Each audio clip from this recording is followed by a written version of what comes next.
আজ ৯ই মে। ইতিমধ্যেই গতকাল অর্থাৎ ৮ই মে মাধ্যমিকের ফল প্রকাশিত হয়েছে। মাধ্যমিক পরীক্ষায় উত্তীর্ণ সমস্ত স্টুডেন্টসকে আমাদের তরফ থেকে জানাই হার্টিয়েস্ট কনগ্রাচুলেশনস। অনেকটা পথই কিন্তু হাঁটা হয়ে গেল, ভেবে দেখো।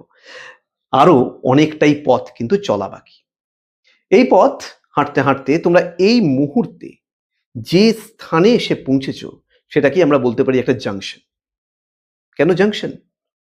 কারণ তোমরা এই মুহূর্তে চুজ করতে চলেছ তোমাদের আগামী ভবিষ্যৎ। হ্যাঁ, শুধুমাত্র এখানে আমি সায়েন্স, কমার্স বা আর্টস নিয়েই কথা বলছি না।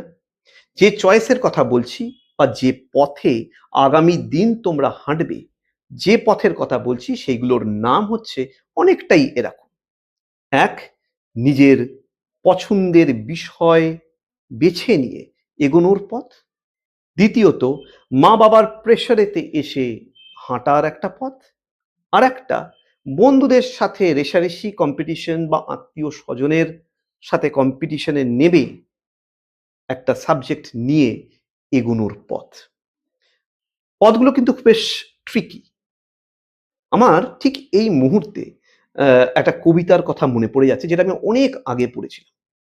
কবিতাটার নাম হচ্ছে দ্য রোড নট টেকেন। কবিতাটা লিখেছিলেন একজন আমেরিকান পোয়েট, রবার্ট ফ্রস্ট। তিনি বলছেন যে তিনি হাঁটতে হাঁটতে পৌঁছেছেন এমন একটা জায়গায় যেটার সামনেই একটা বিস্তীর্ণ জঙ্গল। স্বাভাবিকভাবে কোনো লোকজন নেই। সে দূর দিগন্ত অব্দি যখন তাকাচ্ছে, সে দেখতে পাচ্ছে কি, দুটো রাস্তা দুদিকে চলে গেছে। সচরাচর কি হয়, আমরা যদি কোনো একটা অ্যাড্রেস পার্টিকুলারলি খুঁজি, আমরা জিজ্ঞেস করে নিই কোন পথে হাঁটলে আমরা সহজে সেই জায়গায় পৌঁছে যাব। কিন্তু যেহেতু জঙ্গলের সামনে কোনো লোকজন নেই, কাউকে জিজ্ঞেস করার মতনও কোনো অবকাশ যেহেতু নেই, তাই জন্যে লেখক দুটো রাস্তার দিকেই ভালো করে তাকালো। প্রথমটাকে বিচার করলো, সেই পথে যাওয়া উচিত কি উচিত নয়।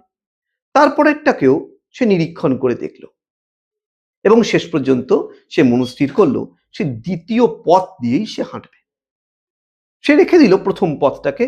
কোনো একটা সময় হয়তো প্রয়োজনে লাগতে পারে বা কোনো একটা সময় সে ওই পথে হাঁটবে।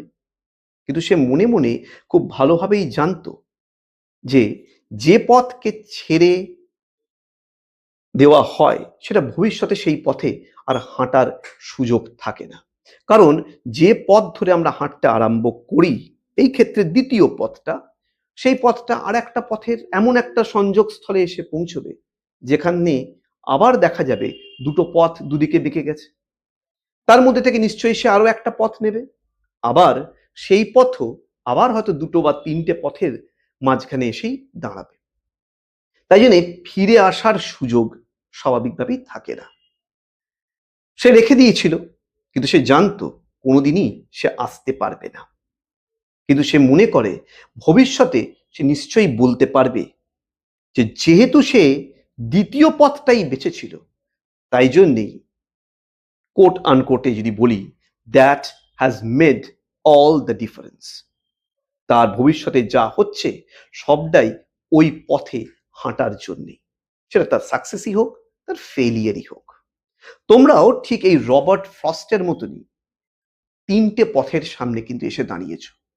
অর্থাৎ নিজেদের ভালোবাসার বিষয়টাকে বেছে নিয়ে এগোনোর পথ, মা বাবার চয়েসে, হয়তো সায়েন্স হতে পারে, আর্টস হতে পারে, কমার্স হতে পারে, অধিকাংশ সময় সেটা সায়েন্সই হয়, সেই পথে হাঁটার পথ।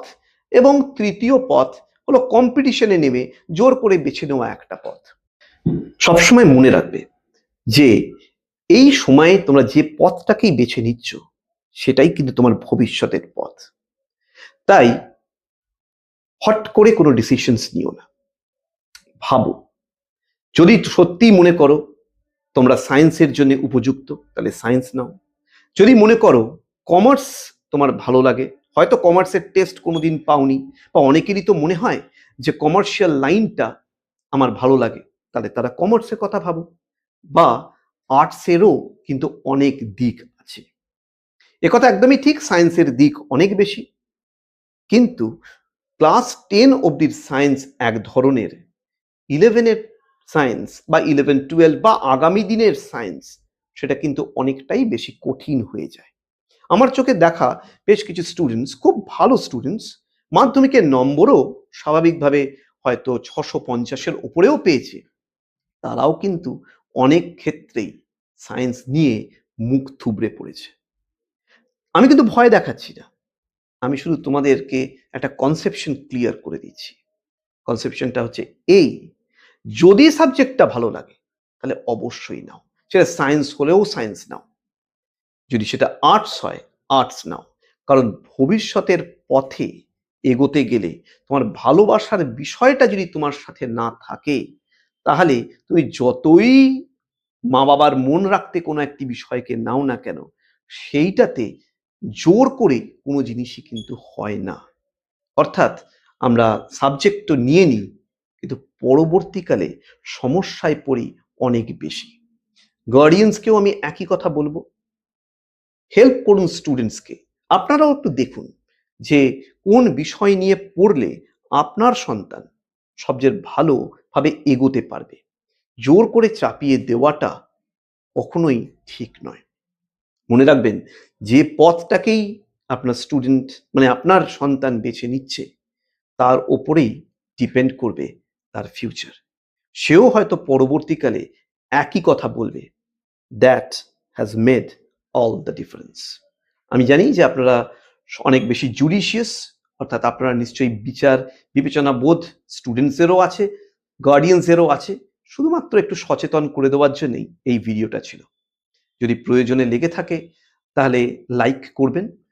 যদি মনে হয় তাহলে বন্ধুদেরকেও তোমরা শেয়ার করতে পারো, বা আপনাদের পরিচিত কলিগস, বন্ধু বান্ধবদেরকেও পাঠাতে পারেন।